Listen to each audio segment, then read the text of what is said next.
Nous vous informerons vite des nouvelles sur la guerre du Moyen-Orient, malgré la tristesse. Est-ce une offensive israélienne ?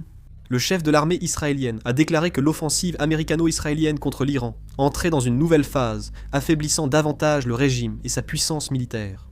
Le général Zamir a annoncé à la télévision que d'autres surprises arriveraient, mais qu'il ne comptait pas les dévoiler pour l'instant. Téhéran. Une académie militaire de l'armée iranienne a été visée lors de l'attaque survenue ce matin au centre de Téhéran. Certains se demandent pourquoi seules les attaques contre l'Iran sont montrées, et non celles contre Israël. Je vais l'expliquer. Les attaques de missiles de l'Iran ont chuté de 90%, et celles de drones de 83%. Les forces américaines et israéliennes poursuivent leurs attaques sur les installations militaires, diminuant la capacité offensive iranienne. Merci d'en tenir compte. À la suite d'une attaque de missiles israéliens, une zone résidentielle de la ville de Pol et Dokhtar, dans la province de l'Orestan en Iran, a été touchée, et au moins 6 personnes ont été blessées. Voici le moment où un drone a explosé à la frontière de la région de Baharka, dans la province d'Erbil, au nord de l'Irak. À cause des attaques américaines et israéliennes, 3643 installations civiles, dont 3090 maisons, ont été endommagées. Il a ajouté que 528 centres commerciaux, 14 établissements médicaux et 9 installations du Croissant Rouge ont aussi été endommagés.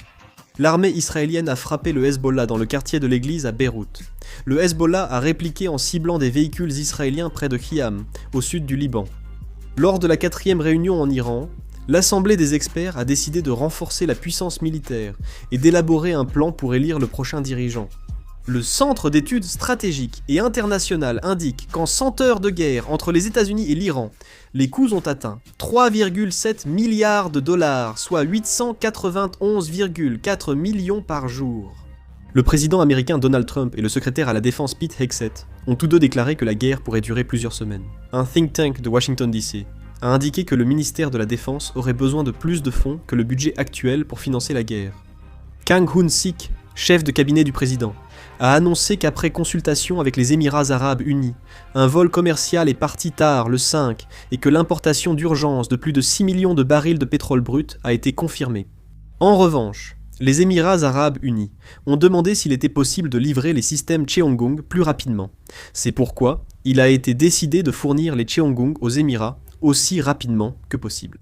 Motegi Toshimitsu, ministre des Affaires étrangères du Japon, a annoncé la détention de 2 Japonais en Iran et s'engage à œuvrer diplomatiquement pour leur libération. Dès que j'aurai des nouvelles, je publierai une vidéo. Merci, je conclus ici.